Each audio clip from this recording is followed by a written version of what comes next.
Boa tarde a todos.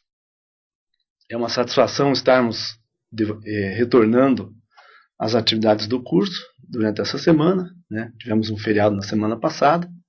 Espero que todos vocês estejam bem, né? Eu quero, até porque trabalhamos junto com o professor Krieger, né, com todo o pessoal das outras universidades, da UEL, da UEM, da UniOeste, na montagem desse curso, né. Eu quero, de público, né, agradecer a todos eles, né,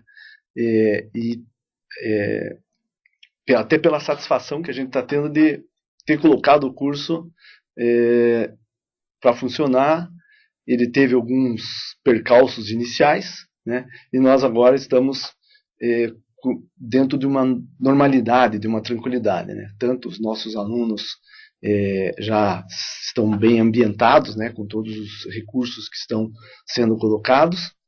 Os nossos tutores, né, também aprenderam junto com vocês.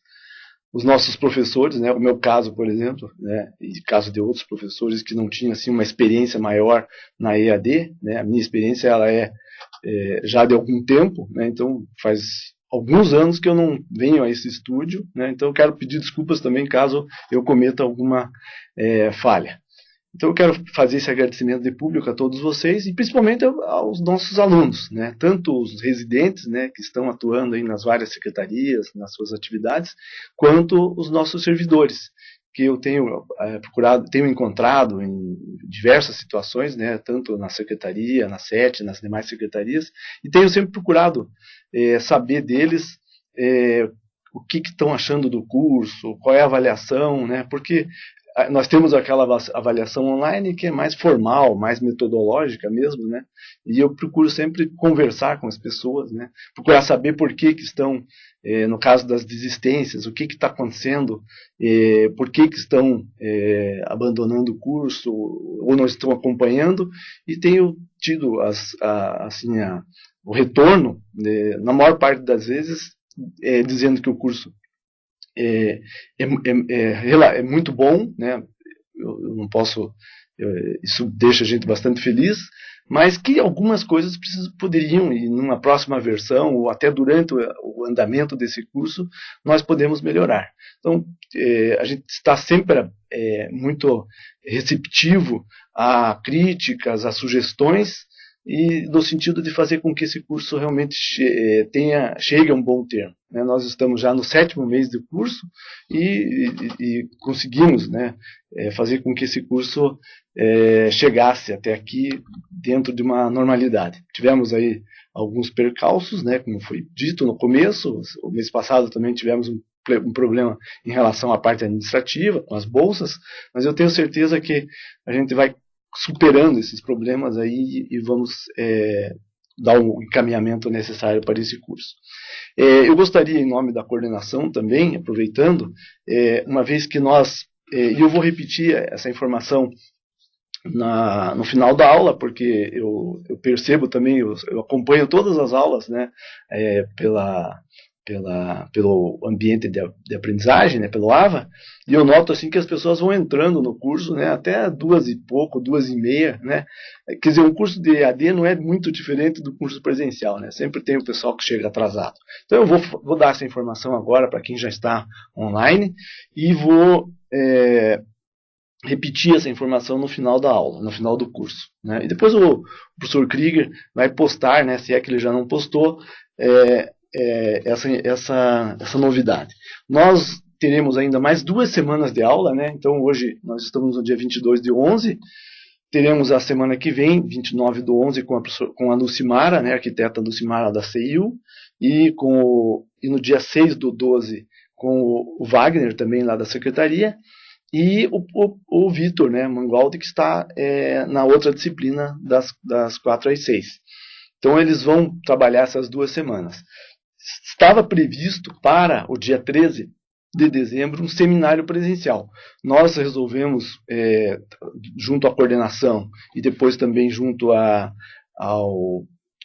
colegiado, né, o pessoal responsável pelo curso, né, com o apoio da secretaria, suspender essa atividade presencial, porque julgamos que não temos condições, em função do trabalho realizado até aqui, né, o fato de nós não termos podido ter estabelecido os critérios para que vocês pudessem fazer a apresentação do pré-projeto de vocês, que a previsão era usar esse seminário para a apresentação do pré-projeto. Então nós vamos suspender essa atividade. Então nós não teremos, eu vou repetir, nós não teremos a atividade de seminário presencial no dia 13 de dezembro. Então, no dia 6/12 é a nossa última atividade de aula, né, no AVA, e na webconferência em 6 de dezembro. E nós retornaremos, então, no dia 7 de fevereiro. Então, nós vamos ficar aí praticamente 2 meses de recesso na parte acadêmica, né? Evidentemente que na parte da residência, aí fica, como foi dito já no início do curso, a paralisação fica por conta de cada secretaria, enfim, são aí um trabalho que nós, na parte acadêmica, não nos cabe decidir nem interferir. Então, eu gostaria de ter adiantado isso para vocês, essa informação, repetirei no final da aula. Então, qual é o meu papel hoje aqui? Nós dividimos a disciplina em 5 professores, né? A disciplina iniciou com o professor Ítalo, né? Ele deu a maior parte do conteúdo que foi trabalhado dentro do material impresso, né? O professor Krieger entrou em seguida nas 2 últimas aulas, eu hoje, e amanhã, na semana que vem, nas próximas 2 semanas, a Lucimara e o Wagner, que trabalharão daí a parte mais de fechamento da disciplina. E ao meu encargo ficou a parte de mão de obra. Então hoje nós vamos tentar estabelecer alguns conceitos, né? Enfim, fixar algumas definições, vamos fazer uns exercícios também para avaliar como é que a mão de obra entra na composição dos custos e dos preços de um orçamento, né? Seja de que tipo de obra for, né? Nós aqui estamos tratando de obra pública, mas quando a gente trabalha os conceitos, eles são válidos para qualquer das áreas da engenharia, tanto orçamento de edificações, quanto de rodovias, de obras de artes especiais, não importa o tipo de obra, né? A síntese, a base, o fundamento para a orçamentação, como já foi dito aqui pelo professor Ito e do professor Krieger, é a mesma, né? Então, na questão da mão de obra, o que é importante dizer, nós vamos tentar ver se a gente consegue estabelecer aí algumas normas, né? Eu vou passar uma parte da apresentação aqui. Então, a seção 10, né, que começa lá na página 64 da nossa apostila, do nosso material impresso, a seção 10 trata da composição de custos, e o item 10.3, mão de obra, né? Então, ali está colocado que a mão de obra na construção ela tem algumas características, né? E essas características elas vêm sendo mudadas ao longo do tempo, e fazendo com que a academia, né, os estudiosos, as empresas, o setor público venha a ser obrigado a promover alterações, inclusive nos índices que são estabelecidos aí para as composições de custos. Então, não há dúvida, né, não há nenhuma divergência de opiniões, seja lá de quem for, de que a mão de obra é um dos componentes muito significativos na hora de fazer a composição de custos.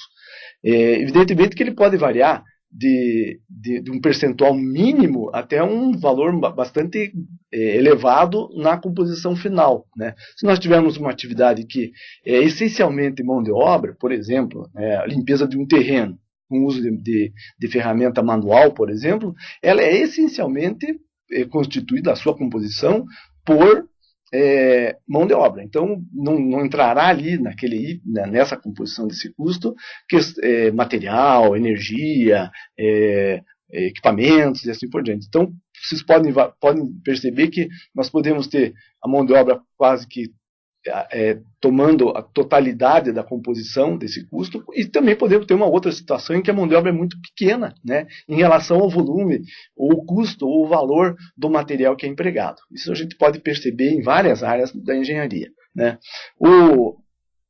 A própria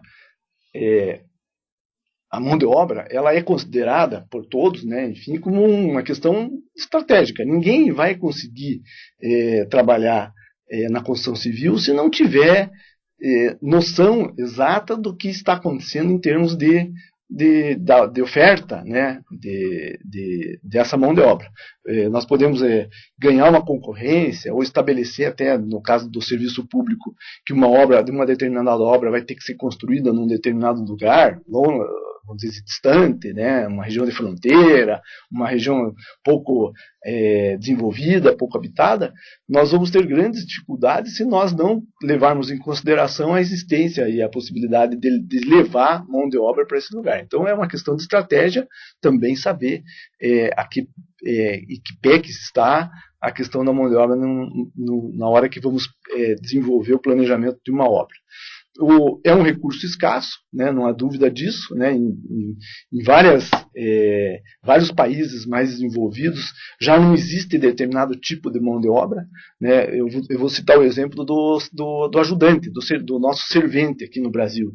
Em alguns países não existe mais essa figura do servente, né. O próprio oficial, né, aquele oficial mais qualificado, o carpinteiro, o pedreiro, na maior parte das vezes nesses países, né, já é um profissional que domina uma série de qualificações, né, numa mesma pessoa nós temos ali várias qualificações, e ele não conta mais com essa mão de obra, vamos dizer assim, desqualificada, ou mão de obra que está iniciando na construção civil. Então ele tem que procurar estabelecer métodos de trabalho que substituam essa mão de obra que não existe, né. No caso do Brasil, nós já temos em algumas situações, já em algumas cidades, né, já há uma dificuldade muito grande de se obter e de se conseguir esse recurso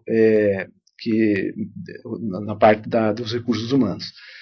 Ainda, infelizmente, né, para a nossa situação, nós ainda temos uma baixa qualificação na nossa mão de obra, né, mesmo aqueles trabalhadores mais bem qualificados do ponto de vista profissional, né, ele sabe fazer a função, ele ainda sente alguma dificuldade de interpretar um projeto, de avaliar a questão do custo, de entender uma gestão mais elaborada, né, um sistema de gestão administrativo mais bem elaborado.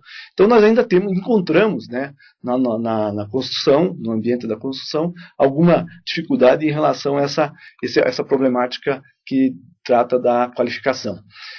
Temos, ao contrário, né, em paradoxo a isso que eu disse, uma certa especialização, quer dizer, então as pessoas estão se especializando em determinados serviços, fazendo com que também isso possa ser visto como uma vantagem, né, em certos casos, mas também podem obrigar a uma necessidade de gestão muito mais apurada, porque nós temos que encaixar determinados especialistas, um em sequência do outro, os serviços têm que se ajustar, eles têm que se compatibilizar para que a obra não tenha grandes dificuldades. E o grande problema que nós temos, eu coloquei aqui só em termos de produtividade, né, eu falo o termo produtividade, mas vamos falar em qualidade e produtividade. Ainda nos ressentimos muito dessa questão da qualidade e da produtividade na nossa mão de obra.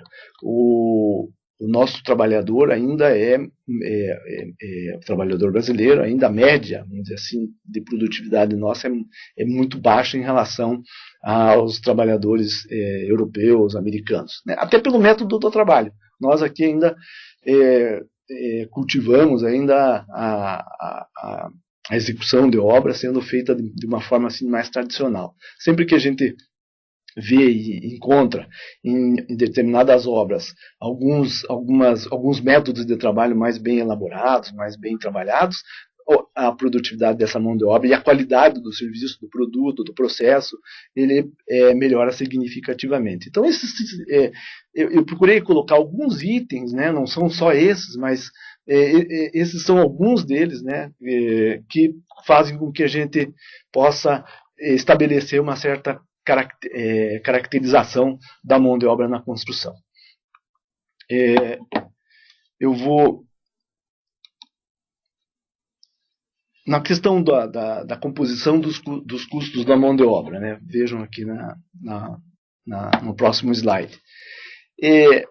O que vai fazer parte, como foi dito lá na questão dos equipamentos, na questão dos materiais, né? O que compõe os custos quando a gente trata de discutir a inserção da mão de obra nos custos das obras, né? Nos serviços, enfim, nas atividades.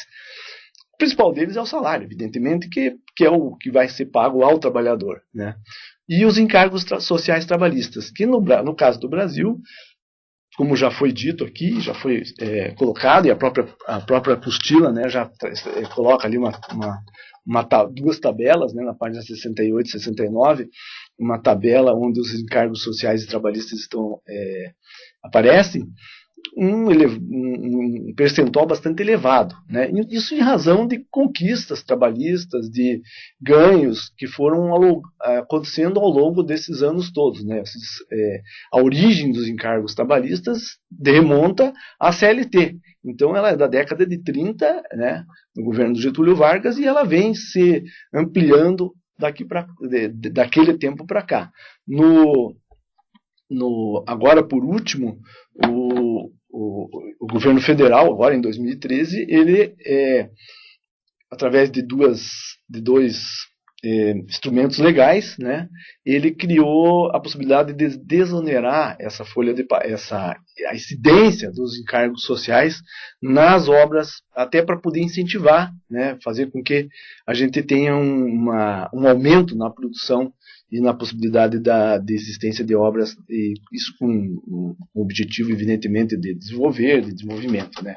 A gente sempre ouviu falar, eu desde o tempo que eu estudei engenharia, isso há mais de 35 anos atrás, de que um governo que quisesse desenvolver o país tinha que investir em construção civil. Se ele trabalhasse nessa linha, ele teria grandes chances de fazer com que o país pudesse, porque iria, vamos dizer assim, gerar emprego, criar possibilidade para outros meios de produção, indústrias que vão se instalar naquilo que nós, na construção civil e na construção de um modo geral, temos de base.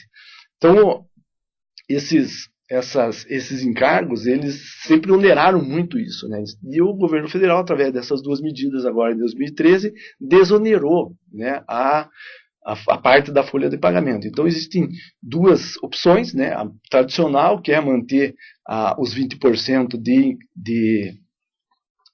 encargos, né, trabalhistas, e daí segue toda essa planilha, né? E de 2% sobre o faturamento, né? Que daí é uma outra forma de calcular. Evidentemente que a empresa, dependendo do seu porte, do tamanho, do método de trabalho e do tipo de obra que vai realizar, ela vai optar por usar a tabela que já existia, né? A tabela tradicional, né? Que, vamos dizer assim, estabelece todos os itens, nós já vamos ver isso mais para frente, e essa outra, né, que possibilita, vamos dizer assim, que se faça o cálculo em cima do faturamento da empresa, né?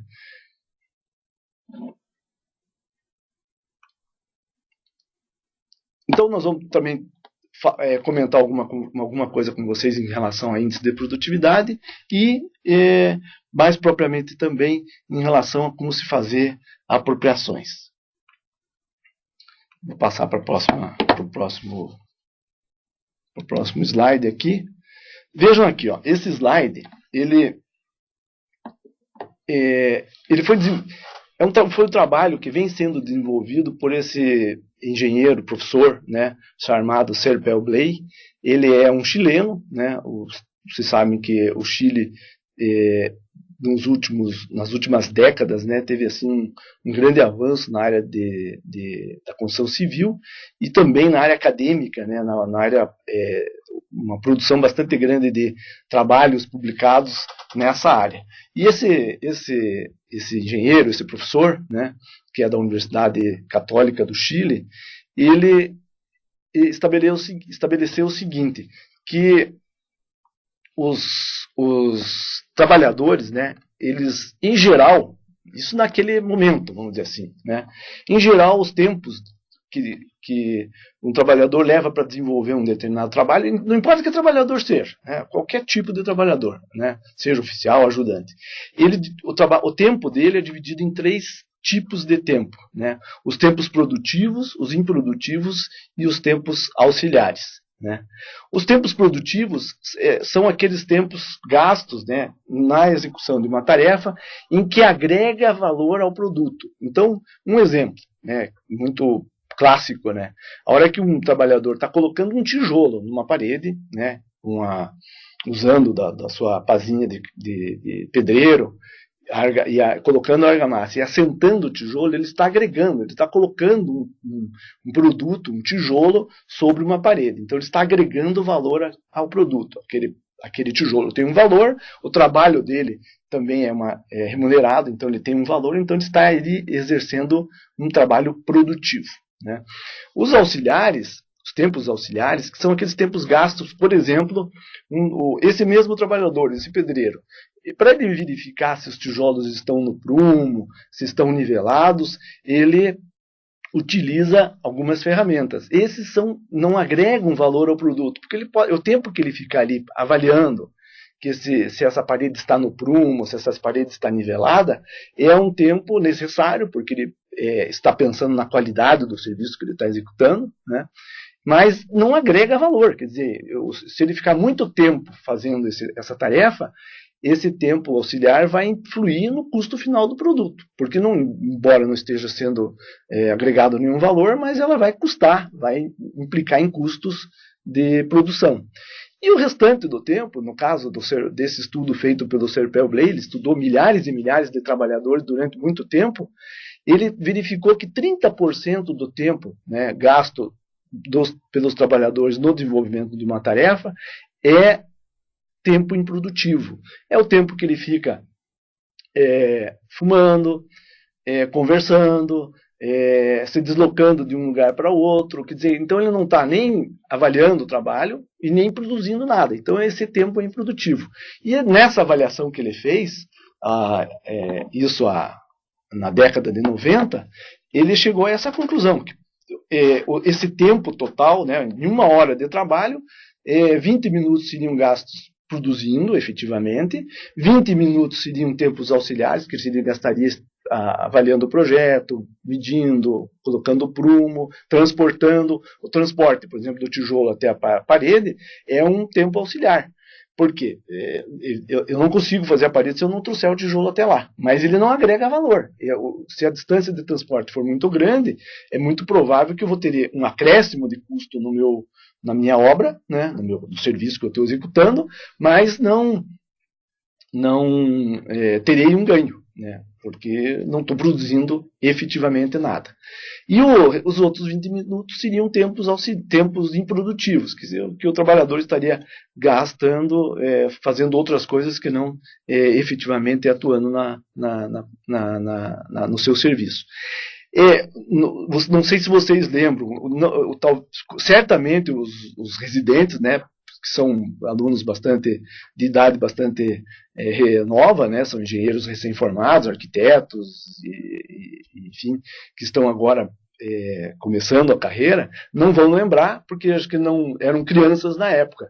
Mas os engenheiros mais antigos, aí, o Ítalo, o próprio Krieger e alguns dos nossos colegas aí que estão fazendo o curso, e os outros professores que já são mais antigos, vão lembrar que na década de 90 houve assim, uma grande divulgação na imprensa, falando de que 1/3 de tudo que era construído era jogado fora. Havia um desperdício na área no setor da construção e da ordem de 1/3. O que significava dizer que para cada 2 prédios, por exemplo, a gente jogava fora 1. Né? Então, nós da academia nunca aceitamos isso, né? Tanto que logo em seguida várias universidades, entre elas, acho que o principal trabalho que foi desenvolvido nesses últimos anos em relação à questão do desperdício foi um trabalho feito pela USP, né, pela Escola Politécnica, com a ajuda de várias universidades. Nós acabamos nos desenvolvendo também, porque havia necessidade de avaliar a questão do desperdício no Brasil todo, e chegou à conclusão que realmente o desperdício não podia ser avaliado dessa forma. A divulgação que foi feita era que, bom, se nós tínhamos 3 prédios, por exemplo, né, sendo construídos, um deles era jogado fora, né, como desperdício, então significava dizer que nós ia ter na caçamba, por exemplo, um elevador jogado. Né? Eu nunca vi nenhum elevador jogado na calçada, assim como não vi, nesses anos todos, torneiras, né? O que nós vasos sanitários, né?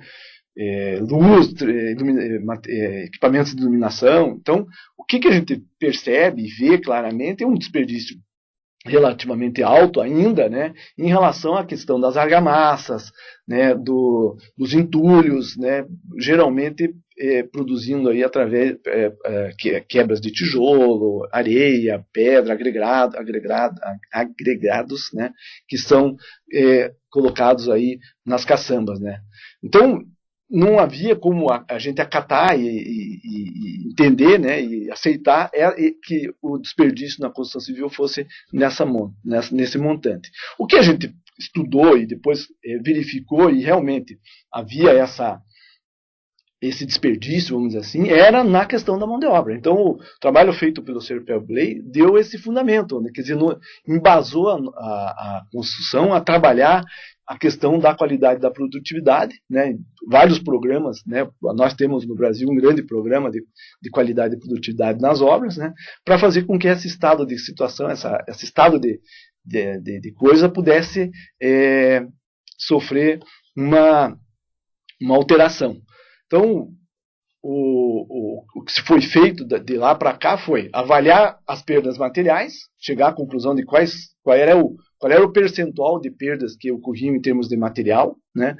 Avaliar as perdas na questão da mão de obra e por que uma obra que poderia ter um valor, no caso, por exemplo, das obras públicas e mesmo nas obras privadas, tinha um determinado valor e ela, por comparação com outros países ou até entre regiões brasileiras ou comparando uma obra particular privada com uma obra pública, por que havia essa diferenciação? Então, foram chegando a várias conclusões, entre elas, que, por dificuldades, vamos dizer assim, de fiscalização, de acompanhamento, havia algumas obras em que havia superfaturamento, ou por descontrole, ou até por ação deliberada de pessoas, né? Mas também havia, evidentemente, desperdício por conta de falta de controle, falta de gestão, falta de saber aonde que estava se perdendo, que é e esses estudos aí, como esse do Serpel e de outros, né, o Koskela na Finlândia, aqui no Brasil, vários autores, Formoso, o pessoal do Agupian na USP, então tem muito trabalho feito aí que pode servir de subsídio para os trabalhos de conclusão de curso de vocês. Então, o que a gente pode dizer mais em relação à produtividade da mão de obra, porque ela vai interferir diretamente na composição dos custos. Veja, em termos naquela época, né, nesse momento aí, o próprio Serpel dizia o seguinte, que seria aceitável, né, num primeiro momento, que os tempos improdutivos e os auxiliares fossem menores do que 50%, o que ainda é um valor bastante significativo. Pensem aí, somando os dois, o tempo improdutivo e os auxiliares, nós ficar em 49%, ou seja, 51% só do tempo da hora que a gente paga para o nosso trabalhador é efetivamente traduzida em produção, né? Em termos de produtividade. É um valor, mas não dá para produzir sem medir, sem avaliar, e também a pessoa tem que respirar. Então, temos que pensar também que ele tem que dar uma paradinha para tomar uma água e tal. Então, esse valor, vamos dizer assim, seria aceitável naquele momento, né, que a soma dos tempos improdutivos mais auxiliares fosse menor do que 50% para os oficiais, e veja, no caso dos ajudantes, né, os tempos improdutivos e auxiliares fosse menor do que 80%, porque basicamente os ajudantes, eles atuam no transporte, né, e se o tempo auxiliar o transporte é contabilizado dentro dos tempos auxiliares, é evidente que a gente tem que aceitar, vamos dizer assim, que a soma desses dois tempos possa chegar a um valor assim bastante alto, né? Então não há como não aceitar que isso seja dessa forma. É claro que se nós temos um programa de qualidade e produtividade mais afinado, mais acurado, e daí envolvendo métodos de trabalho que saem um pouco desse tradicional nosso de empilhar tijolo, de carregar concreto com carrinho e assim por diante, e claro que nós vamos ter daí afinar um pouquinho mais aquilo que é aceitável em termos de distribuição desses tempos. Um outro item, né, uma outra forma de medir produtividade, né, de avaliar e comparar, né, como parâmetro de comparação, seria, por exemplo, no caso dos ajudantes, né, ele durante o período durante a jornada de trabalho, né, durante 8 horas de trabalho, o ajudante teria que transportar no mínimo 2 toneladas. Se ele estiver transportando menos do que 2 toneladas, seja que meio ele estiver utilizando, né? Claro que se ele está carregando no braço um determinado produto, né, e ele tem que levar 14, 15 pavimentos subindo pela escada, nós não vamos poder exigir que ele leve 2 toneladas lá para cima em 8 horas. Isso seria impossível exigir isso. Mas na média, vamos dizer assim, considerando que ele vai usar o elevador, que ele pode ter uma grua, pode ter alguns equipamentos de transporte, tipo carrinho, jirica e assim por diante, o aceitável, vamos dizer assim, o mínimo aceitável seria que ele transportasse 2 toneladas durante o período de trabalho de um dia, né, de um dia que eu digo de uma jornada de trabalho. E 80% do tempo dele destinado ao transporte. No máximo, né, 80%. Porque o ajudante também tem que trabalhar, tem que pensar, tem que ajudar o oficial, às vezes, em atividades, até com o objetivo de fazer com que esse ajudante aprenda a tarefa e, durante os anos, ele passe de meio oficial para oficial e assim por diante. Tem sido assim as coisas na construção civil. Então, em termos de avaliação de produtividade na construção civil, a gente... seriam esses os comentários que eu teria que comentar com vocês. Nós temos também que avaliar o seguinte quando a gente trabalha a questão da produtividade. Existem fatores internos, né, à pessoa, que afetam a sua produtividade. Nós vamos destacar aqui mais os fatores externos, o que a gente chama de fatores extrínsecos, né? Os internos, eles são aqueles que dizem respeito à própria pessoa. Quer dizer, se eu não estou bem com a minha família, eu tenho problemas em casa, com a minha esposa, com o meu filho, com o meu vizinho, eu levo essa dificuldade que eu estou tendo para o ambiente de trabalho. Isso faz com que a minha produtividade seja afetada, né? Se eu estou lá fazendo um determinado trabalho e estou preocupado com o que está acontecendo com o meu filho lá, ele está lá no bairro, lá na rua, expostos à violência, à droga, eu não vou conseguir efetivamente desenvolver um bom trabalho, porque eu vou estar pensando lá e desenvolvendo o meu trabalho que vai ser afetado em termos de produção, em termos de produtividade e em termos de qualidade. Se eu tenho alguma dificuldade de saúde, por exemplo, isso vai afetar a produtividade. Eu estou com um problema lombar, e é muito comum na construção civil a ocorrência, vamos dizer assim, de doenças ocupacionais em função de esforço repetitivo e assim por diante. Nós vamos também ter... Então, esses fatores são internos, né, psicológicos também, quer dizer, questões... o uso de determinados produtos, de hábitos, né, que não são saudáveis, que a gente ainda encontra muito comumente no nosso meio, né, o fumo, bebidas alcoólicas, isso vai influenciar e são fatores internos. Os fatores externos, né, que a gente enumerou aqui, que são aqueles que afetam a produtividade na construção civil e que vão influenciar na hora de nós definir os índices lá que vão ser colocados na nossa composição do custo. Os métodos de trabalho. Se eu tenho um trabalho Se eu tenho uma grua, por exemplo, auxiliando no transporte do material, evidente que eu vou ter menos tempo de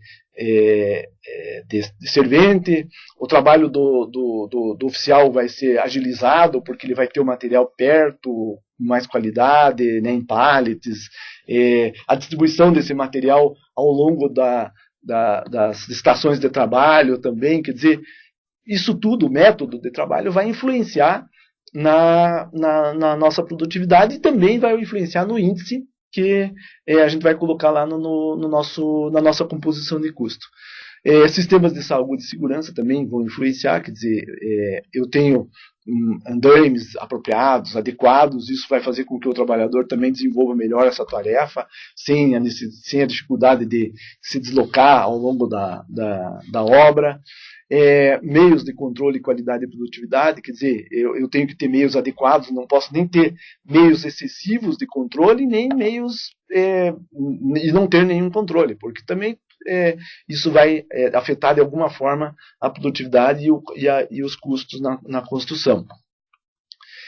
A qualidade dos projetos e das ordens de serviço, então, isso é evidente, né? Quer dizer, dificilmente alguém vai conseguir fazer o seu trabalho se ela não consegue ler uma planta, se a planta não está clara, se o projeto não está adequado, se a especificação permita que a pessoa entenda o que precisa ser feito e possa ser feito, né? Várias vezes eu encontrei ao longo da minha carreira como engenheiro projetos elaborados de tal forma que era praticamente impossível de fazer aquele serviço daquela forma. E isso, evidentemente, que vai dar um descontrole na hora de avaliar se você colocou lá, você como orçamentista colocou lá que um trabalhador vai desenvolver, vai produzir 10 quilos de armação por hora, né? Se aquilo ficar as formas estiverem colocadas de tal forma que ele consiga produzir no máximo 5, a metade daquilo que foi programado, o teu orçamento já está furado, né? Então você trabalha em cima de índices tabelados, né? Mas chega na hora de ver lá, o andaime não está adequado, ou a espessura da viga onde vai ser colocada a armadura, ela é tão esbelta que é praticamente impossível compatibilizar a forma com a armadura. Então, essas situações é que acabam sendo geradas dentro dos ambientes de trabalho e que vão influenciar na hora da elaboração do orçamento, né? Porque a fase de orçamento é uma fase preliminar à obra, quer dizer, geralmente a gente trabalha muito antes na fase da elaboração de orçamento. Em obras públicas mais ainda, né? Porque o orçamento tem que ser feito muito antes do processo de licitação e isso tudo vocês estão acompanhando aí através das outras disciplinas. E a outra questão que talvez possa afetar e que é externa, né, é a questão da gestão, né? Então, se nós temos dificuldades de gestão, mesmo na hora de trabalhar na obra, efetivamente, nós vamos ter isso aí como um fator que vai influenciar negativamente no nosso orçamento, né? Bom, como é que nós fazemos medição de produtividade, né? Eu diria assim, se a gente for olhar essas tabelas que existem por aí, né, a mais falada, né, nesse curso é a tabela da SINAP, né, que é a tabela da Caixa Econômica Federal, né, ou até recentemente o Estado do Paraná tinha, não sei se está usando ainda, mas tínhamos uma tabela da antiga CEOP, né, o DR, enfim, cada órgão, vamos dizer assim, a Copel, a Sanepar, quando nós trabalhamos nas obras da Sanepar alguns anos atrás, todos os serviços da Sanepar também eram tabelados e a gente trabalhava muito em cima desses índices que foram estabelecidos por esses órgãos públicos. E nós trabalhamos quase que com todos os serviços, né? Eu diria assim, se nós conseguimos trabalhar em cima do que a gente chama de listagem ABC, nós vamos trabalhar em cima daqueles serviços que têm maior impacto no orçamento. Isso para estabelecer, vamos dizer assim, parametrização, quer dizer, como é que nós vamos trabalhar, como é que nós vamos medir a produtividade de um determinado trabalhador. Então, se eu tenho lá um serviço que é pouco significativo, né, é uma tarefa que vai aparecer na obra uma vez e não vai aparecer mais, eu não vou me preocupar muito com ela, eu vou trabalhar em cima daquela que seria o item que mais aparece no orçamento. Então eu vou trabalhar em cima, vou tentar, vamos dizer assim, chegar no melhor índice que eu puder. Vou avaliar, vou medir, vou apropriar, vou trabalhar em cima daquela informação até que eu tenha certeza que aquela informação é a mais correta e eu posso daí colocar no meu orçamento, porque daí eu vou ter certeza que eu vou estar, vamos dizer assim, acertando. O meu orçamento vai ter uma precisão muito maior se eu trabalhar em cima desses índices que são muito mais significativos do que um outro que não é. Então a gente procurar trabalhar em cima dos serviços de maior impacto no orçamento através da listagem ABC, né? Tanto para insumo quanto para outras informações que são importantes na hora do orçamento. Eu tenho que, na hora de fazer a medição da produtividade, padronizar o período de trabalho. Então, se eu vou avaliar,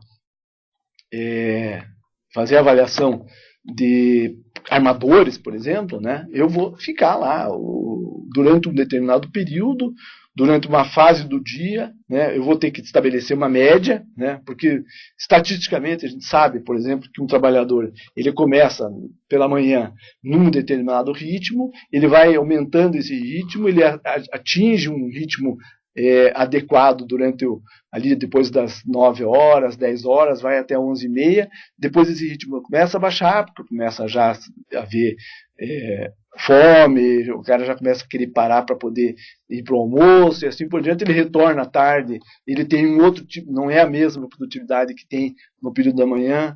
Isso tudo também, ao longo dos dias da semana, nós sabemos que tem diferenciação. A segunda-feira é um dia em que a produtividade não é tão menor, por exemplo, que quarta e quinta-feira. Sexta já é diferente, sábado é mais diferente ainda. Então, tudo isso aí precisa ser padronizado antes de nós trabalharmos a medição dessas produtividades. O serviço também, né? Então nós vamos avaliar coisas que são iguais, né? Nós não vamos pegar um trabalho sendo realizado com auxílio de grua, medir qual é a produtividade e comparar, por exemplo, com outro serviço, o mesmo serviço, por exemplo, que está sendo desenvolvido sem o auxílio de uma grua. Então, nós vamos ter que comparar coisas que sejam semelhantes, ou pelo menos o mais parecido possível, para poder estabelecer um mínimo e esses índices sejam precisos e sejam adequados para serem jogados no orçamento. Nós temos alguns métodos de observação para poder medir produtividade, né? Nós já usamos alguns deles aqui na nossa universidade, no nosso curso e nos nossos programas de pós-graduação. Entre eles, o que nós chamamos de uso de tecnologia. Antigamente, como é que se fazia a apropriação de custos, né? Ainda pode ser fazer, não há problema nenhum. Nós íamos às obras, né? Ou levávamos lá um estagiário, né? Você vai ficar aqui o dia inteiro olhando, vendo o que esse armador, esse pedreiro, esse carpinteiro está fazendo e vai anotar, né? Você olha para ele, anota, olhei, está lá fumando, então tempo improdutivo. Olhei para ele está assentando tijolo, tempo produtivo. Então eu consigo avaliar durante o período todo de trabalho qual é o desempenho dele nesse trabalho. E eu daí estabeleço o índice. Então eu estou me apropriando, vamos dizer assim, dessa informação para poder jogar na composição de custo. Da mesma forma, se eu usar uma câmera para isso, facilita, porque daí eu não preciso ficar lá o dia todo. Eu instalo uma câmera e esse recurso chamado time-lapse é bastante interessante, porque eu filmo 2 segundos, né, como se fosse uma foto, né, então eu tiro uma foto naquele momento, paro 2 minutos, quantos minutos eu quiser, eu posso configurar essa minha câmera para fazer da forma como eu quero.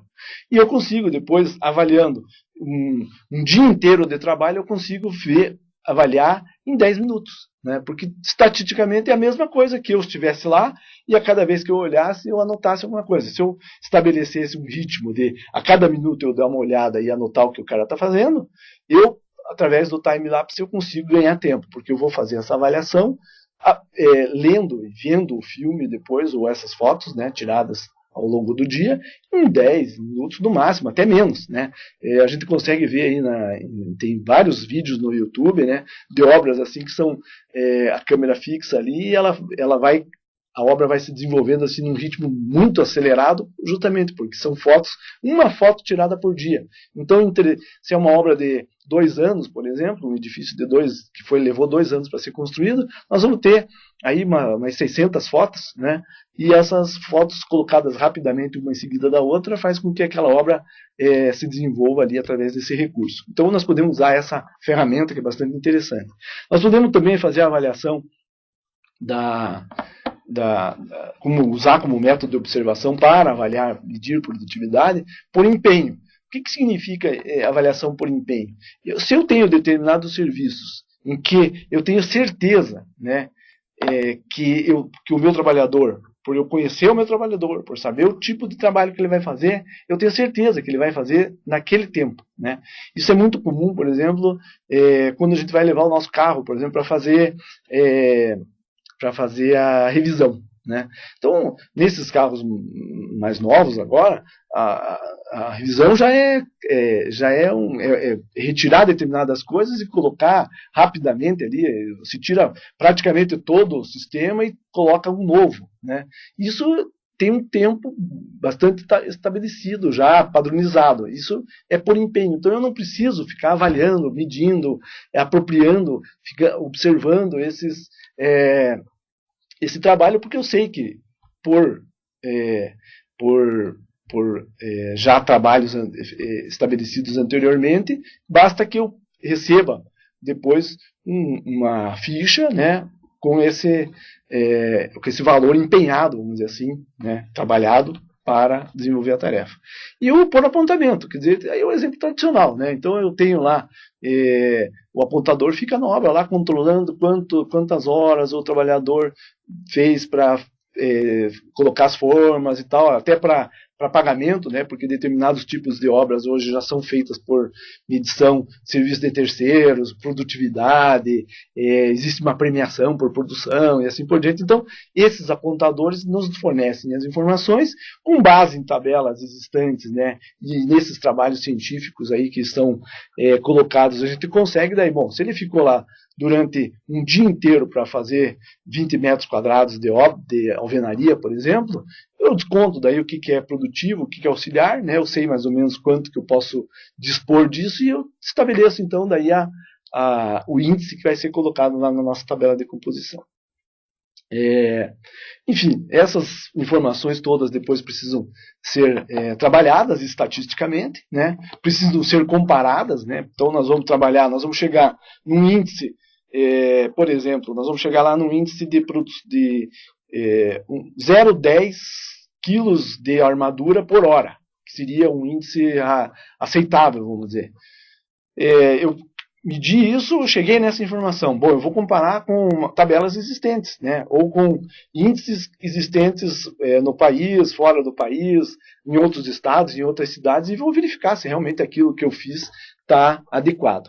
E o processo de atualização. Eu posso, ao longo do tempo, ter uma melhoria no desempenho na produtividade de determinados serviços, né? Considerando, por exemplo, repetição e assim por diante, eu vou ter que fazer uma atualização, né?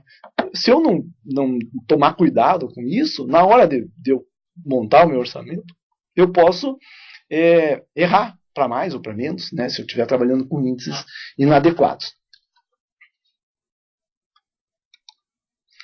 Bom, na apostila nós colocamos uma fórmula ali que ela é tradicional. Essa fórmula ela vem se repetindo ao longo desses anos, né? É muito lógica ela, né? Então, como é que se calcula, né, o coeficiente de produtividade, ou o índice, ou o consumo, como a gente comumente chama. Quer dizer, se vocês pegarem tabelas que tem por aí, cada entidade, cada instituição ou cada empresa, né, adota uma nomenclatura, né? Então, o coeficiente de produtividade, o índice de produtividade ou o consumo, né, vai ser calculado multiplicando-se o número de operários que estão trabalhando naquele serviço, né, vezes as horas trabalhadas dividido pela quantidade de serviço. Então, se eu estou avaliando, quero saber qual é o índice de produtividade desse serviço, eu substituo na fórmula os valores, né, número de trabalhadores, vezes o tempo que ele leva para fazer aquele serviço e a quantidade de serviço que ele estabeleceu, e eu vou ter um valor, né, que vai variar de acordo com com o que foi calculado, né? Então, por exemplo, né, vamos fazer um exemplozinho bem simples aqui, bem prático, né? Porque como nós temos aí alunos que durante o seu curso de engenharia, né, não tiveram essa informação mais detalhada, eu procurei usar um exemplo bem simples, né? Me desculpe o pessoal que já é de orçamento, né? Até porque eu acredito que nesse curso aí nós temos pessoas que têm muito mais experiência de orçamento do que nós aqui, né, que somos professores, né, e temos atividades administrativas aqui na universidade. Mas então, vamos pegar esse exemplo aí. Nós vamos executar 20 metros quadrados de alvenaria, vamos ter 2 oficiais trabalhando durante uma hora, né, e eu quero calcular a produtividade dessa categoria. Nós temos todas as informações aí. Eu tenho o Q, que é a quantidade de serviço, né, 20 metros. Tenho o H, que é o número de horas, né, então é 1 hora de trabalho. E eu tenho o valor do N, que é o número de trabalhadores, que são 2 aí no caso. Então eu substituo na fórmula, né. Vamos passar para o slide seguinte. Eu substituo na fórmula lá 2 pedreiros, 1 hora, 20 metros quadrados de alvenaria. Eu vou ter o meu índice, o meu consumo, né? O índice a ser jogado lá na tabela, na composição, de 0,10 horas por metro quadrado, né? Então,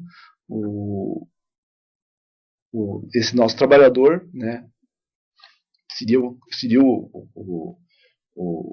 consumo, né, de 0,10 horas por metro quadrado de mão de obra para executar essa tarefa, né, uma tarefa genérica, né, porque eu já tenho o índice, né, com base numa avaliação que eu fiz de um serviço real, né. Aí eu jogo esse valor, né, numa tabela, né, e eu tenho aqui um exemplo. Também um exemplozinho bem básico, né? O serviço, eu não sei se vocês estão conseguindo enxergar bem aí na apostila, mas foi disponibilizado para vocês no início da aula essas apresentações, né? Então, se não tiver bem claro aí para vocês, porque fica difícil você colocar uma tabela no PowerPoint e depois reproduzir. Eu estou com uma televisão aqui de 50 polegadas, vocês não têm essa facilidade aí. Então, no caso do rejuntamento de piso cerâmico, né, de 34 por 34, com argamassa pré-fabricada, então o serviço é fazer o rejuntamento de juntas de 3 milímetros. Né? Então, no caso desse trabalho, não existe a necessidade de oficiais, é um trabalho feito geralmente por ajudantes, né? Vamos dizer assim, o índice, né, o consumo é de 0,27 horas por metro quadrado. Né? Eu coloquei ali o custo unitário da hora do trabalhador, né, 4,04, que é o índice. Esse valor se refere ao salário no mês de janeiro de 2013. Né? Eu já lancei ali a taxa de leis sociais e riscos do trabalho, né, em percentual, né, pegando esse valor da nossa tabela, ali da página 68 e 69.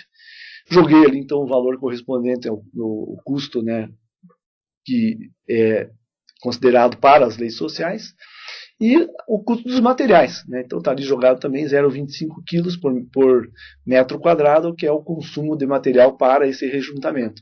O valor do quilo de um rejunte, né? E eu tenho o valor ali total, somando tudo, é 2,78 por metro quadrado, né? Considerando daí custo, né? Não estamos falando em preço aqui, pode ver que não tem BDI, não tem nada aí. Então esse seria o custo para se realizar esse serviço. Né? No caso dessas tabelas aí que estão na página 69, se for horista é 118,32%, se for mensalista 73,90%. Né? Então nós vamos seguir aqui, falar um pouquinho dessa tabela, né? Então, eu tenho aqui algumas informações, né, que já estou repetindo, na verdade, né? Falei um pouco dessa tá na apostila lá, então se vocês quiserem se debruçar, entender um pouquinho melhor como é que funcionam as leis sociais e riscos do trabalho, né? Existe uma redução, por exemplo, não está dito aqui, mas existe uma redução no valor do índice se você tiver um ambulatório do Seconvi na cidade em que você está atuando. Então é importante saber isso, porque a diferença pode chegar a 2%, o que para uma obra é um valor relativamente significativo, uma obra de porte, por exemplo. Então, se vocês forem fazer um orçamento, né, vocês estão num órgão público, bom, esse orçamento para uma obra lá em Londrina. Com certeza, Londrina tem o ambulatório do Seconvi, né, que é um serviço, como é o SESC, o SENAI, enfim, né, para o pessoal da área de construção civil. Se esse laboratório existir lá, vocês podem baixar os encargos, né, ou seja, a tua obra vai ficar, vai ter pode ter um ganho aí em termos de valor, né, final, na hora de comprar. E esse valor pode chegar até entre 1,5% a 2%, às vezes até um pouquinho mais, dependendo do local, se tem mais feriado, menos feriado. Então esses valores ali variam, né, de acordo com o local onde nós estamos trabalhando.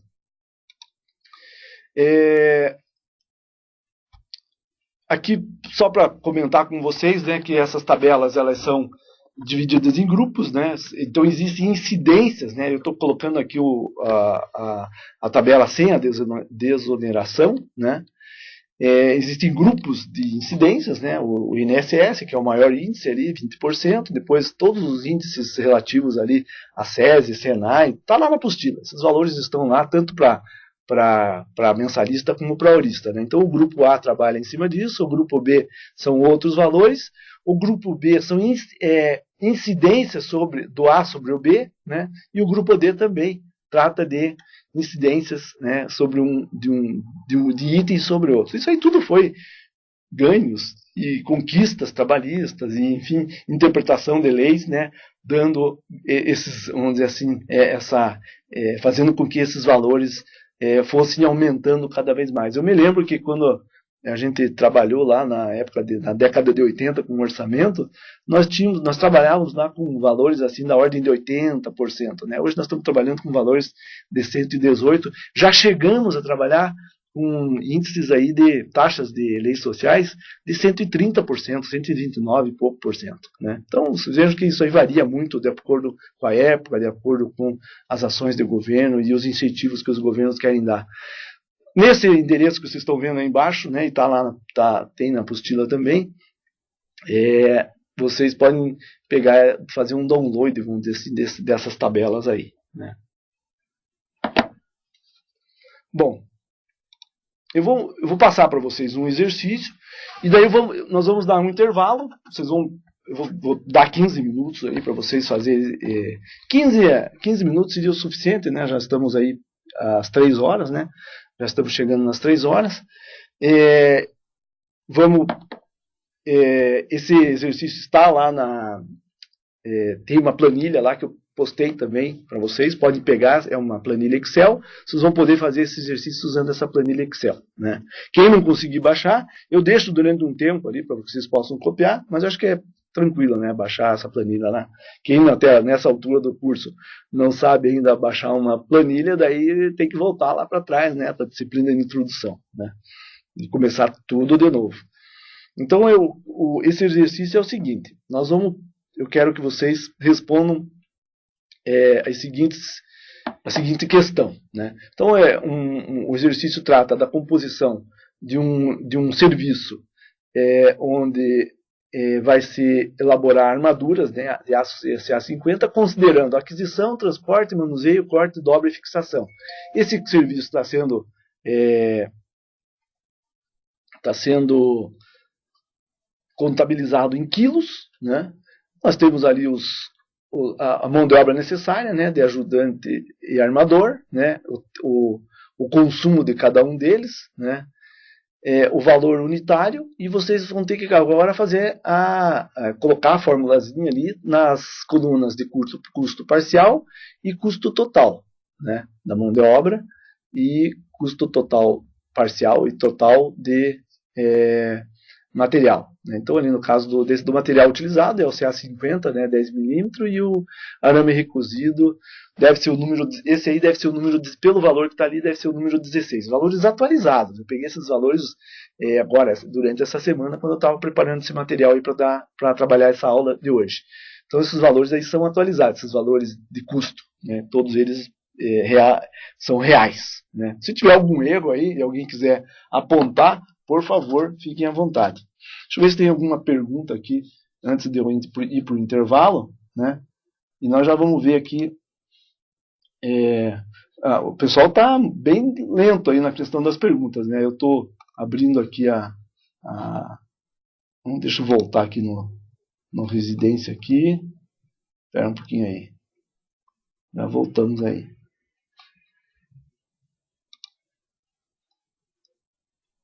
Ninguém fez pergunta. Tem um comentário aqui de um aluno, mas é em relação à aula do Krieger. Então nós não temos muita participação de alunos hoje aí. Significa duas coisas. Ou ninguém está ligando muito porque eu estou falando, ou eu estou falando tão bem que ninguém tem dúvida nenhuma. Então essa planilha está lá, vocês vão preencher, vão terminar de fazer esse cálculo, né, e vão responder as seguintes perguntas. Primeira pergunta: qual o custo de preparação de 1 kg de armadura estrutural considerando as informações da planilha? Então, vocês vão chegar, a resposta da pergunta 1 é o valor total ali que vai ficar lá embaixo. Né? Segunda pergunta: qual o insumo que mais impacta no serviço e em que percentual? Então, vocês vão ter que verificar qual é o insumo, se é o ajudante, se é o armador, ou se é o aço, porque daí a gente já pode perceber qual é a importância da mão de obra ou do material nesse serviço. No item 3, qual a relação aproximada entre armadores e ajudantes, né? Devia estar no plural ali, se é o caso. O quarto, qual é o percentual de perda considerada para o aço? Né? Aí eu entrei um pouquinho na área do Krieger, mas eu não fiz essa pergunta só para a gente poder interpretar a planilha. Né? E última pergunta, qual é a produção de uma semana com uma equipe de 4 armadores? Então vocês procurem responder essa pergunta.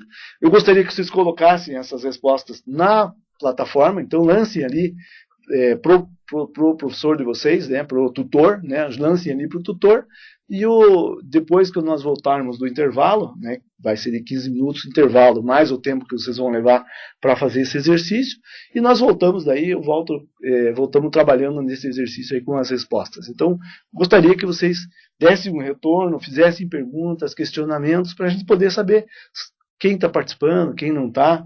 Né? Eu tenho sempre acompanhado as aulas e fico, de certa forma,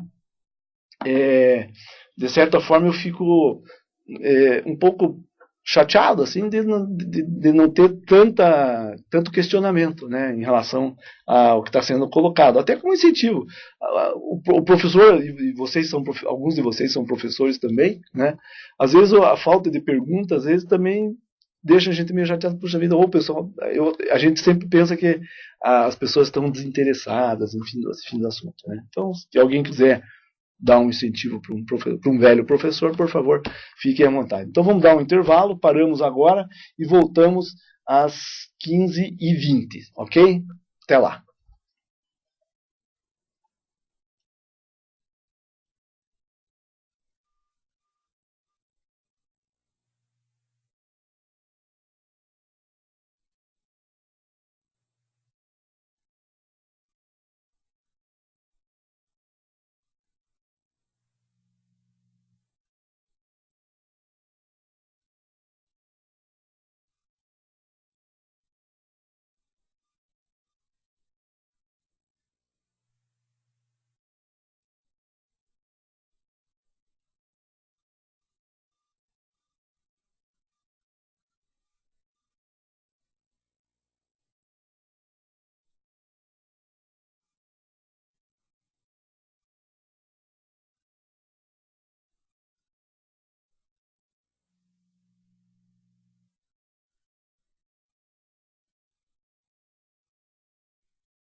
Bom, vamos reiniciar então as nossas atividades.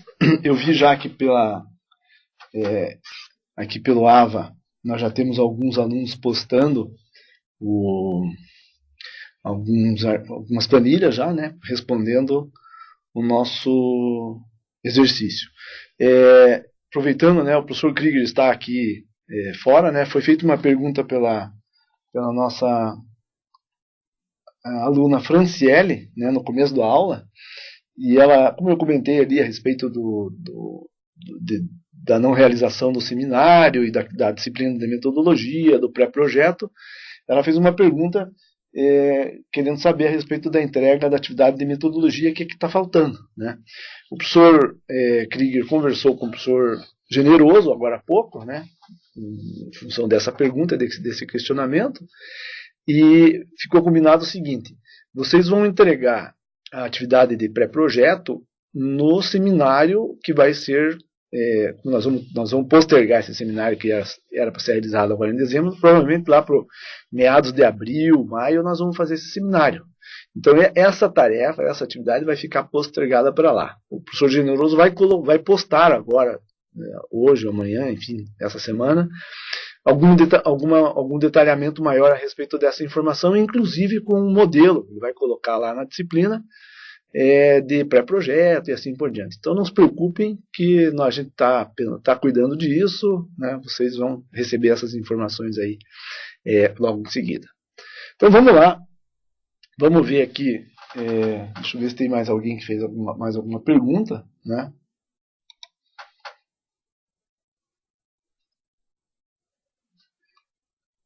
Vamos então para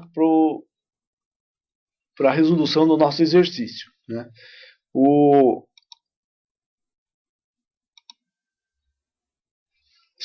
Se eu não errei nada também, né? O cálculo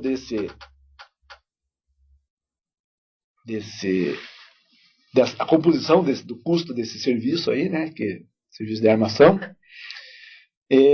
fica nesses valores aí que estão aqui, né? Então eu coloquei ali, multiplicamos a terceira coluna pela quarta coluna, né? Temos o custo parcial, tanto para ajudante, para armador, quanto para o aço e para o arame recozido.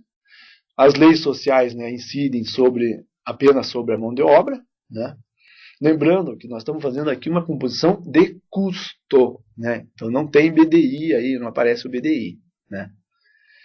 E o custo total, então, da mão de obra 3,62 e dos materiais 3,38, né? Como eu tinha feito uma série de perguntas, né, vamos ver como é que ficaram as respostas então em relação às perguntas, né? Vou deixar mais um pouquinho aí para que vocês vejam aí o que ficou, comparem com o que vocês fizeram, né? Eu acredito que é um cálculo simples, né? Não haveria assim grandes dificuldades, né? Se eu errei, me digam aí, me apontem, né? Alguém faça um comentário aí para, professor, está errado em tal coluna aí, conserte, porque eu tenho como arrumar aqui, porque eu estou trabalhando com PowerPoint, né? Eu estou colando isso aí como figura, né? Então eu não tenho como mudar o valor aí. Eu tenho que abrir a planilha do Excel, fazer a alteração e assim por diante, né? Então durante a aula aqui eu não tenho como mudar. Vamos então para as respostas, né? Então, qual o custo de preparação de 1 kg de armadura estrutural considerando as informações da planilha? Bom, essa é a resposta mais óbvia, né? Direto, que é o custo total que está lá na planilha, né? Ali nesse 7.01, que é o custo total do serviço, né? O que responde à pergunta número 1. Né? Pergunta número 2. Qual o insumo que mais impacta no serviço e em que percentual? Né? Como a gente pode ver na planilha ali, qual é o valor maior, vamos dizer, parcial? É esse 3,97 aqui, né? Vocês vejam que aqui é 0,57, 1,09, 1,96, 3,05. Então, entre todos os itens aí, o que mais impacta aqui no caso é o material, né? Em que percentuais? Então é só dividir 3,27 por 7,01, a gente vai ter o percentual relativo ao impacto, né, do aço nessa composição de custo. Se vocês quiserem saber qual é o percentual, o impacto da mão de obra, é só dividir ali o valor da mão de obra pelo total. Né? Pergunta 3. Qual a relação aproximada entre armadores e ajudante? Resposta. Nós temos nesse caso, como eu estou falando em aproximado, porque eu não tenho como cortar um ajudante pela metade, né? Ou 0,7 ajudante. Então, como é 2,7, 0,10 e 2,7, a relação entre eles é de mais ou menos 3. Né? Então, para cada armador, nós temos 3 ajudantes. Evidentemente que os números, né, nós não podemos trabalhar em planilhas, na engenharia, e simplesmente aceitar os números do jeito que eles estão colocados. Né? Nós temos que questionar. Qual é o grande problema, aí, vamos dizer assim, enfrentado nessa composição e nesses índices? O principal problema aí é esse... Opa, deixa eu voltar aqui. É esse valor aqui, ó, esse 0,27, né? Ninguém questionou, né? Eu estou vendo aqui nas perguntas aqui, né? Ninguém fez nenhum questionamento em relação a isso, né? Ou seja, nós estamos aceitando um valor sem discutir efetivamente se esse valor está adequado ou não, né? Então esse 0,27 aqui, ele está um pouco fora do que, se vocês olharem aí uma tabela PINE, ou mesmo composições de serviços da SINAP, ou outra tabela qualquer, né, vocês vão ver que esse valor aqui está super estimado. Né? A gente vai encontrar aí 0,12, 0,10, né, 0,9. Né? Tem alguns casos, por exemplo, em que, dependendo do método de trabalho, o uso de grua, né, de de armaduras prontas, eu posso ter até 0,05 aqui. O que vai significar o seguinte, que para cada armador eu tenho, para cada um ajudante atende a 2 armadores, né, que seria um número razoável. Nas obras mais tradicionais, vamos dizer assim, que o armador ainda vai levar, em que o ajudante ainda vai carregar essa armadura semi-pronta usando guinchos, né, roldanas e tal, daí pode ser que fique aí em 0,10.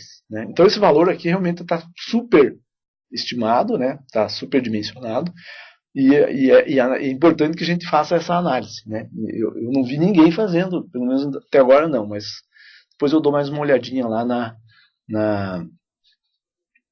nas respostas. Né? Então, a resposta 3 aqui seria essa, né? 3 ajudantes para cada armador. Não é uma boa relação, evidentemente. Né?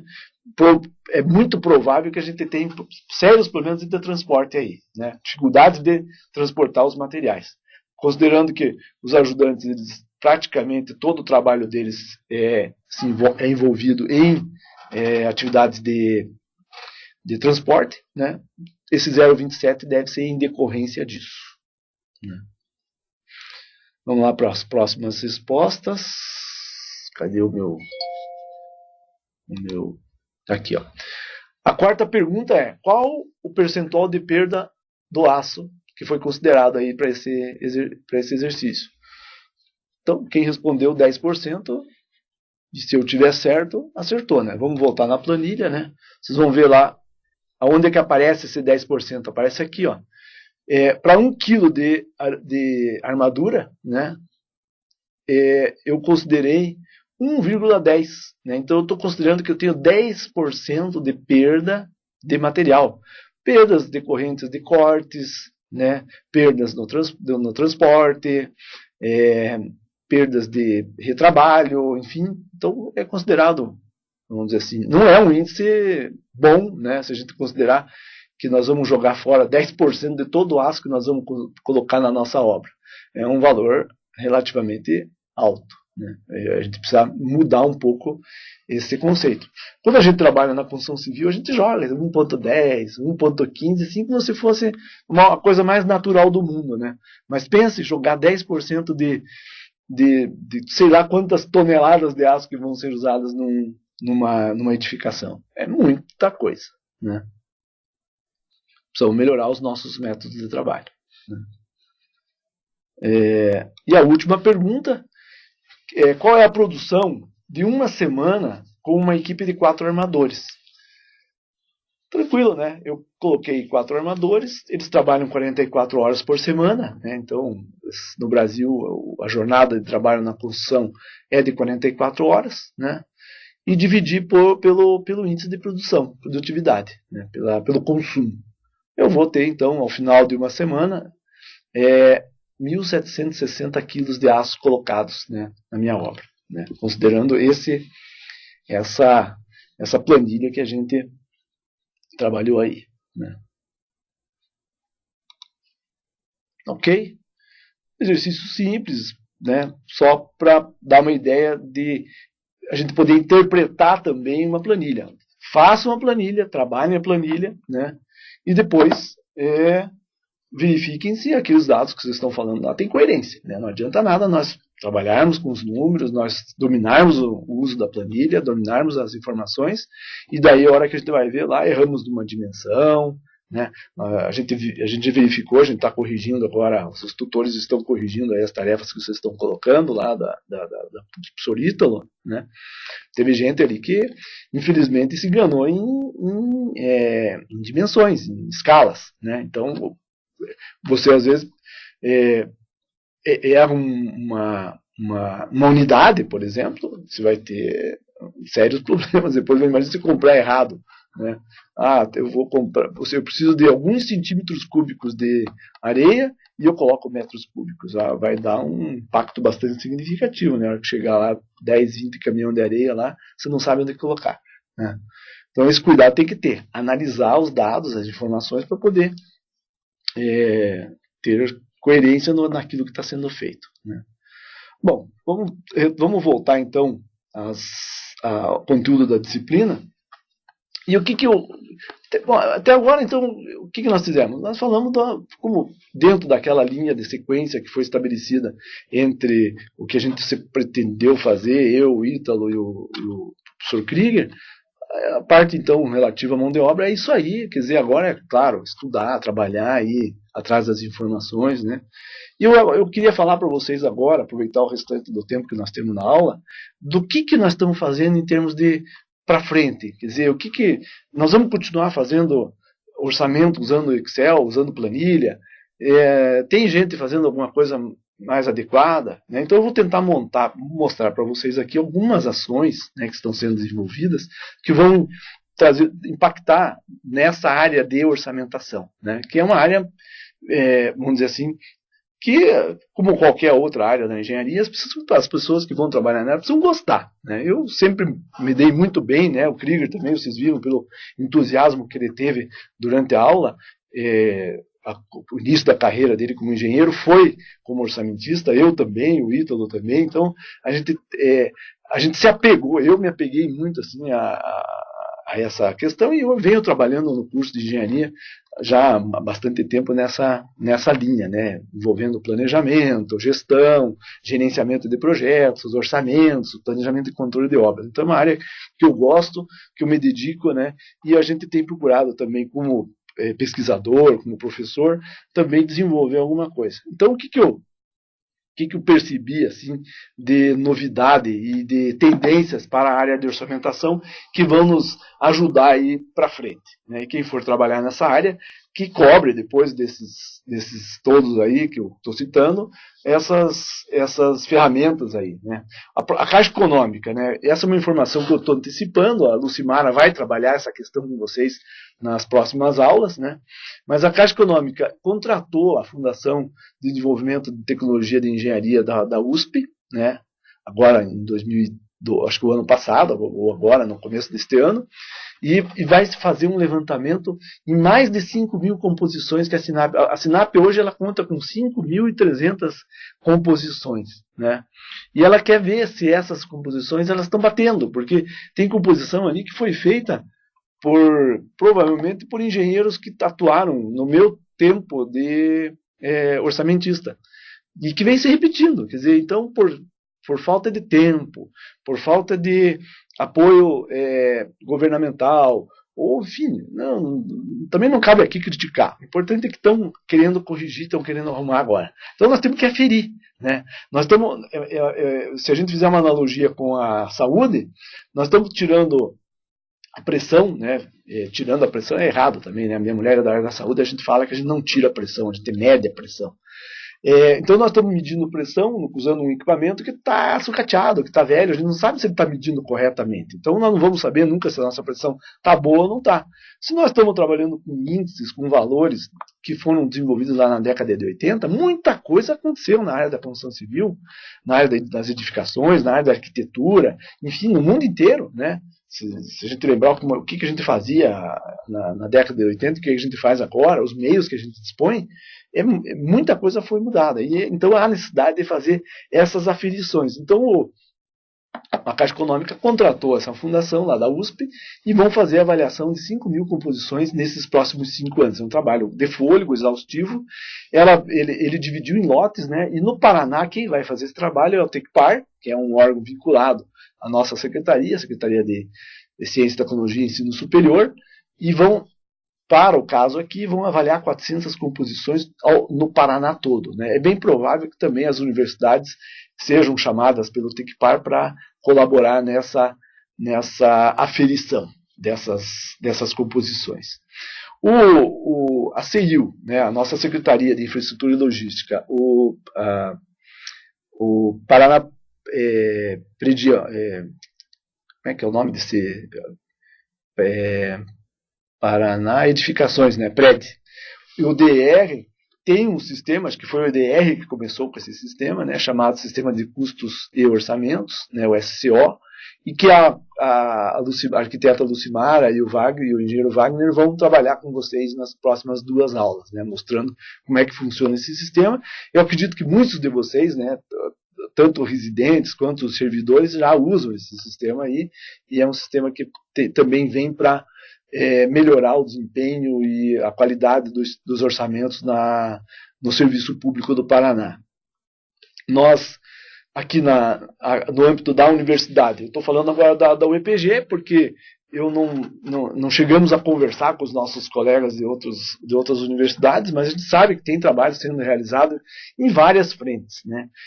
Tanto por universidades quanto por empresas. No caso, por exemplo, da editora Pini, ela atua muito fortemente nessa área. Então tem uma ferramenta agora, um sistema, né, uma tecnologia, então uma nova ideia, uma forma de concepção um pouco diferenciada, chamada de BIM, né, que é Building Information Modeling, que é você trabalhar com modelagem. Então nós não vamos mais projetar da forma tradicional, usando a prancheta, usando o CAD, né, um sistema em que você faz um risco e aquele risco significa uma parede, né, mas é um risco. Né, não tem volume, não tem valor, não tem significado nenhum.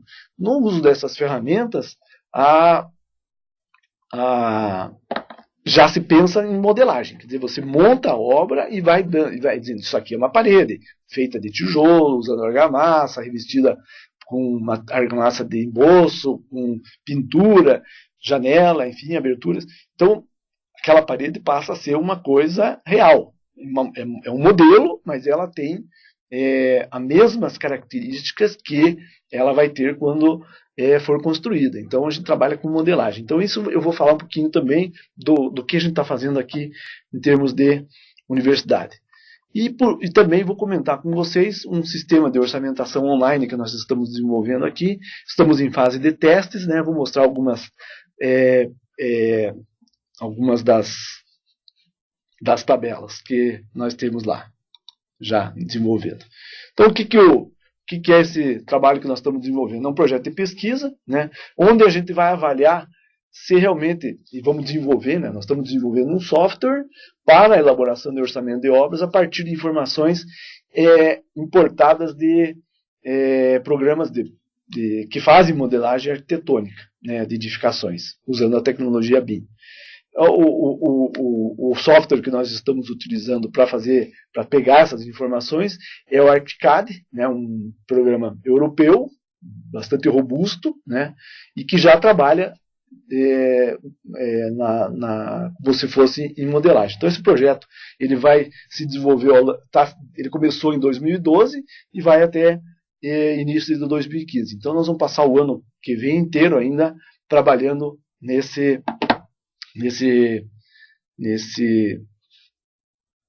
projeto, né? Aí tem alguns objetivos específicos, né, que é implementar algumas ferramentas já desenvolvidas lá pelos nossos alunos, melhorar o desempenho dos recursos humanos envolvidos na área da orçamentação e principalmente mudar um pouco a cultura, né? Nós sair da prancheta, sair de desenhar do desenho e ir para a modelagem. Isso é extremamente importante. As outras indústrias todas já passaram por essa fase, mas a indústria da construção ainda, infelizmente, ela, como sempre, né, ela acaba ficando por último, né, sempre, né? Esse desenho aí, não sei se estão conseguindo ver, porque fica pequeno aí, né? Lembrando, vocês podem baixar lá o PowerPoint e podem jogar aí, né? Ficam me ouvindo e vendo o PowerPoint. Nós estamos hoje, deixa eu pegar o meu cursor aqui. Nós estamos hoje desenvolvendo esse view, então nós estamos mais ou menos por aqui, né? Trabalhamos o ArchiCAD, né, na parte de arquitetura e alguma coisa em termos de estrutura. E estamos nessa etapa, vamos dizer assim, final de 2013, a gente está trabalhando agora o orçamento, né, tentando ligar, né, o software de orçamentação com o software de modelagem de edificações, né? E o ano que vem, né, nós vamos tentar terminar a parte de orçamentação, vamos ocupar ainda uma boa parte do ano e tentar integrar daí essas atividades interligando daí o projeto, né, a modelagem, a orçamentação e o planejamento, né, usando daí softwares apropriados na área de gerenciamento de projetos. Então essa é a ideia em termos da nossa pesquisa, ela está já em fase está mais ou menos no meio aí das nossas tarefas. Essa tela aí mostra esse view, né, que nós estamos chamando ele de esse view, até tem que verificar se esse nome já não existe, né? Por enquanto nós estamos adotando esse nome aqui internamente, né? Então nós vamos utilizar, fazer o cadastramento de orçamentos, né? No caso aqui nós estamos trabalhando como exemplo um projeto que nós estamos desenvolvendo aqui na universidade, que é uma reforma na casa do estudante universitário, né? Então lançamos aqui e seria mais ou menos, essa seria a tela inicial, vamos dizer assim, do nosso sistema. Como qualquer outro sistema de orçamentação, nós não estamos inventando nada, nós só estamos fazendo um que é nosso aqui, para não precisar pagar, para não precisar usar, pedir emprestado e assim por diante. Então nós vamos usar esse nosso aqui para, se ele não funcionar como a gente deseja em termos de e que ele não seja assim, viável do ponto de vista para o uso na construção, pelo menos ele será viável para o uso na aprendizagem de alunos aqui na universidade. Então ele entra com os insumos, como qualquer outro, né? Eu vou passar mais rapidinho aqui, porque a tela está muito pequenininha, vocês não estão conseguindo chegar. Como nós estamos trabalhando também direcionado para obras públicas, nós colocamos aqui como uma opção para esse nosso sistema, deixa eu voltar aqui. Para esse nosso sistema, por que eu não... está aqui. A possibilidade de importar as tabelas da SINAP, né? Então eu posso ir lá, se eu tenho lá 5.000 serviços, né, tenho lá mais não sei quantos mil insumos na tabela da Sinap, eu venho aqui, ó, e importo. Por que eu vou ficar criando um por um se eu já tenho tudo lá? Então eu venho aqui e faço a importação. E ele aceita a importação. Esse teste eu já fiz esses dias todos aí. Estamos fazendo esses testes, né? Verificando o tempo que leva para processar essas informações. Demora um pouquinho, porque é uma planilha bastante grande, né? Eu posso importar tanto a planilha quanto o PDF, e ele transforma em planilha, o programa aqui transforma em planilha. Isso facilita muito. E se eu já tenho outras obras e vou trabalhar em cima de serviços semelhantes ou insumos semelhantes de outras obras, eu posso pegar os insumos e os serviços que eu já desenvolvi lá para outra obra, né? Então eu venho aqui e escolho a obra que eu quero, que eu já elaborei anteriormente. Então esse software tem essa característica também, né? Aqui, só para mostrar como é que fica, né, em termos coloquei duas atividades, né, placa da obra e limpeza do terreno, né, coloquei só um serviço, né, um insumo ali, vamos dizer assim, em relação a que seria a parte de limpeza do terreno, 50 centavos, 600 metros quadrados, R$300, e daí já eu tenho a totalização aqui. Então, seria isso, mais ou menos, em termos do que a gente está tentando fazer em termos de programação, de usar softwares adequados para a programação e tentando fazer essa interligação entre modelagem, orçamentação e planejamento. E o outro trabalho que a gente vem desenvolvendo aqui, né, foi um trabalho que também faz parte desse projeto de pesquisa, que é justamente esse caminho. O que precisa ser feito para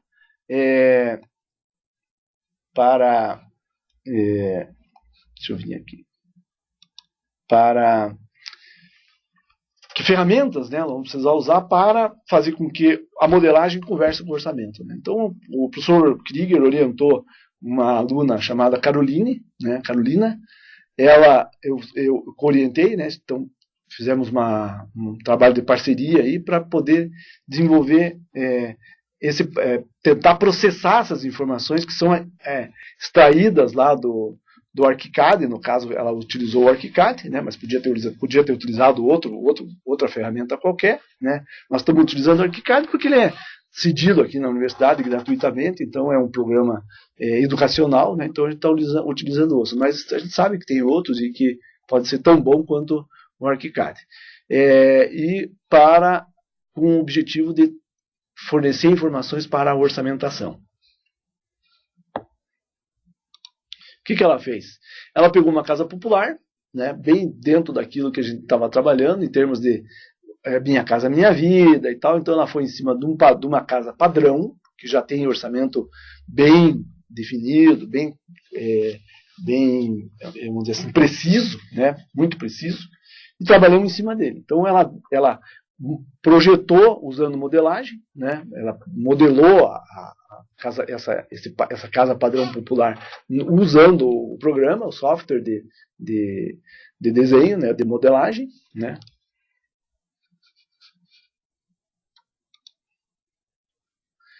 Como eu disse para vocês, nesse programa de modelagem, quem não conhece, quem nunca viu ainda um programa de modelagem, você não coloca dois riscos e diz que é uma parede, você coloca a parede, né? Ela aparece em 3 dimensões, com as aberturas necessárias, com todas as informações, se é de tijolo, se é de concreto, se é pintada, se é revestida, se não é, enfim, todas as informações são colocadas já dentro do próprio programa de modelagem. E essas informações depois são jogadas. Então eu sei quanto de tijolo eu vou usar, quanto de pintura, qual é a base, enfim, eu tenho que já ir fazendo o desenho pensando numa obra, pensando em como ela é efetivamente executada na obra. Mesma coisa aqui, né? Essa seria a laje de sustentação dessa casa, né? Considerando, então, é um tipo da parte de infraestrutura. Vou passando rapidinho aqui, porque eu sei que vocês não estão enxergando adequadamente aí, mas depois vocês podem olhar com mais detalhe lá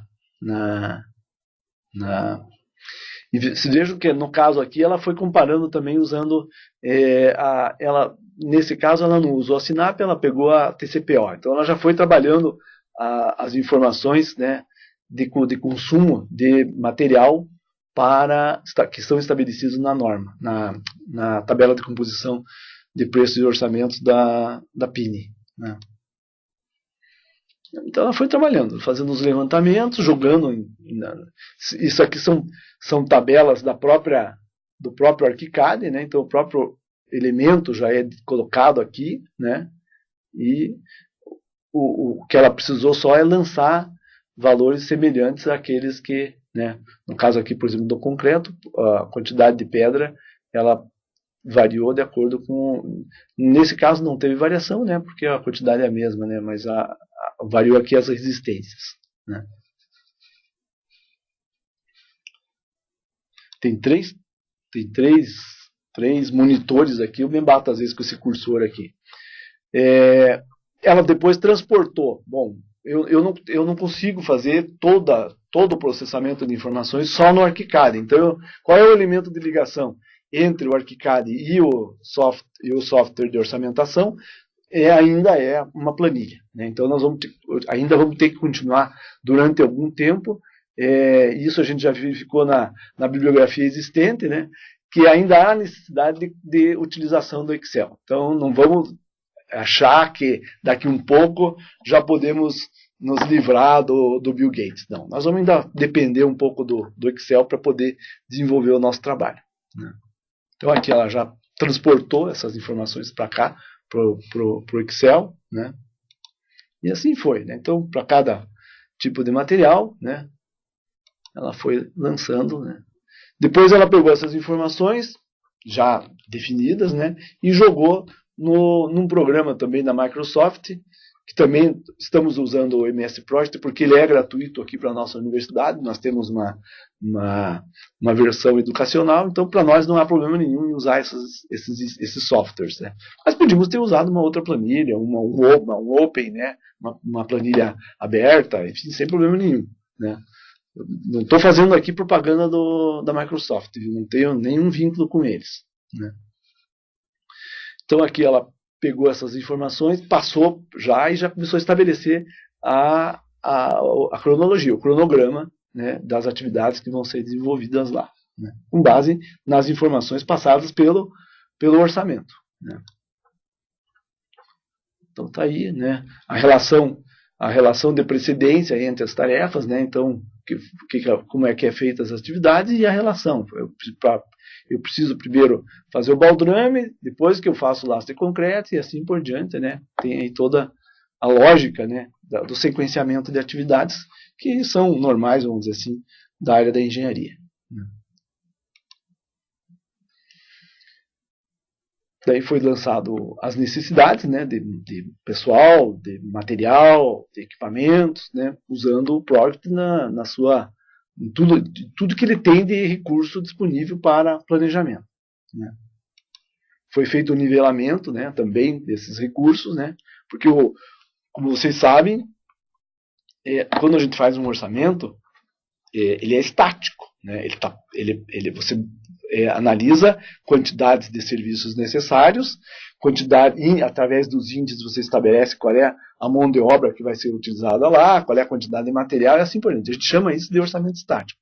A hora que você distribui ele ao longo do tempo, em razão do sequenciamento, você tem que fazer uma revisão, um nivelamento da mão de obra, dos equipamentos, daquilo que não se incorpora à obra. Os materiais não. Normalmente o que você planeja no orçamento é utilizado na obra, porque em termos de material a gente já tem mais garantia, mais precisão. Agora, em termos de mão de obra, não. Eu não fico, dependendo do serviço, mandando gente embora toda semana. Não, agora essa semana não precisa ser, volte daqui 2 semanas. Ele fica na obra e ele fica custando. Então eu tenho que fazer um nivelamento, uma reprogramação do meu orçamento em função da distribuição dos serviços ao longo do cronograma, do tempo de duração da obra. A gente chama isso de nivelamento de recursos, tanto para mão de obra como para equipamento. Se você tem uma grua na obra, ela funcionando ou não, ela custa. E você não vai, essa semana eu preciso da grua, tá lá. Não, semana que vem eu não preciso, vou desmontar ela, levar para outro lugar e depois vou trazer. Não existe isso. A grua fica lá instalada, usando ou não usando, né? Isso que a gente chama de nivelamento. Orçamento dinâmico daí. Nós saímos do orçamento estático, passamos para o orçamento dinâmico. Eu mudei de coisa aqui só para mostrar então, né, a questão dos recursos, né, a atribuição dos recursos, os nivelamentos, né, enfim, como que ele interferiu. Então as informações elas vão mudando por conta desse nivelamento.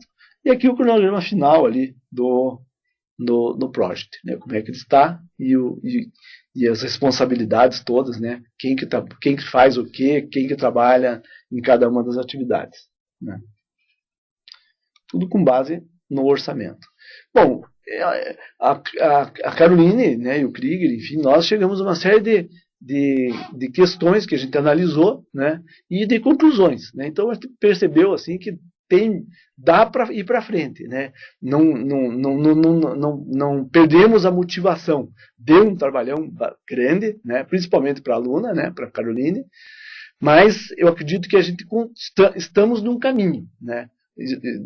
Tem gente já mais adiantada, né? A própria Pini já adiantou um pouco, ela recuou um pouquinho, mas já está avançando novamente, e nós estamos indo atrás, quer dizer, estamos também aprendendo com os erros dos outros, né, lendo bastante, conversando, né.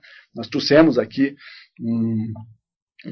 um desses, o gerente da área de divulgação dos programas do Volare, né, da Pini, e a gente conversou com ele veio aqui, deu um curso para nós e nos atualizou, e vamos dizer assim, essa semana que ele ficou com a gente aqui, ele adiantou muito erros que a gente iria cometer caso a gente não tivesse conversado com ele. Então isso foi muito positivo para nós. Eu vou só ir direto aqui para a parte de conclusões aqui, né? Porque a análise dos resultados, na verdade, diz mais respeito propriamente ali a casinha, a casa popular que ela usou e tudo, mas o importante é dizer o seguinte para vocês. Nós temos um caminho, dá para ir. Eu acho que a parte de orçamentos, a parte de projetos, ela tem que ir para essa área de modelagem. É o futuro, não adianta. É a mesma coisa, nós estamos na seguinte fase. Lembram quando os mais antigos aqui, né, os engenheiros que não são os residentes, aí, os mais velhos, né, os mais experientes, lembro quando a gente foi mudar de prancheta para AutoCAD, para convencer os nossos desenhistas de se transformarem de desenhista para cadistas, foi difícil, não foi fácil, né? Então, agora é a mesma coisa, nós temos que pegar os cadistas e dizer, vocês vão ter que ser modelistas agora, vocês vão trabalhar com modelagem. Então, a dificuldade é a mesma, é mudar a cultura, mudar padrões. Então, a gente vai enfrentar todos esses detalhes. Eu quero pedir desculpas por ter avançado no tempo, né? Já falta um minuto aí, já estamos terminando. Desejar a todos vocês uma boa aula, boa seguinte aula.